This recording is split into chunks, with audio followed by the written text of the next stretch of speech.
北陸新幹線の延伸計画が、再び日本の未来を左右する大きな岐路に立たされています。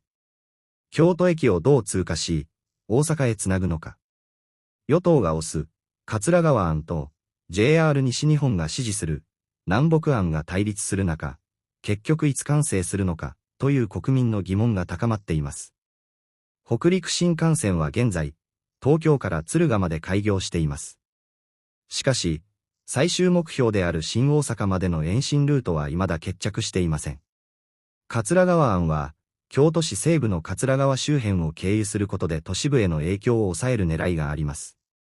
一方、南北案は京都駅とのアクセス性を重視し、利用者の利便性向上を目指しています。問題は、どちらの案にも大きな課題があることです。桂川案では、新たな駅整備や交通アクセスの構築が必要となり、地域開発との調整が避けられません。南北案では、地下トンネル工事による建設費の高騰や、地下水への影響が懸念されています。専門家の間では、工事費は数兆円規模に膨らむ可能性がある、との指摘もあり、完成時期は2040年代以降にずれ込むとの見方もあります。北陸新幹線の延伸は、単なる交通インフラ整備ではありません。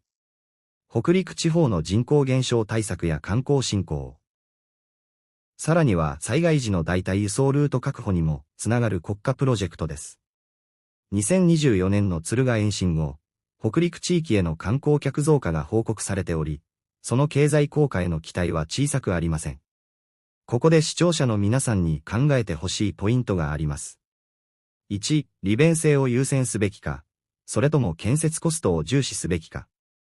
2、京都の景観や地下環境への影響をどこまで許容できるのか。3点、2040年代まで待ってでも、将来世代のために必要な投資と言えるのか。北陸新幹線のルート論争は、どの道を選ぶか、という問題ではなく、日本がどんな未来を目指すのかを問う議論なのかもしれません。完成までの道のりは長くとも、その決断は今を生きる私たちに委ねられています。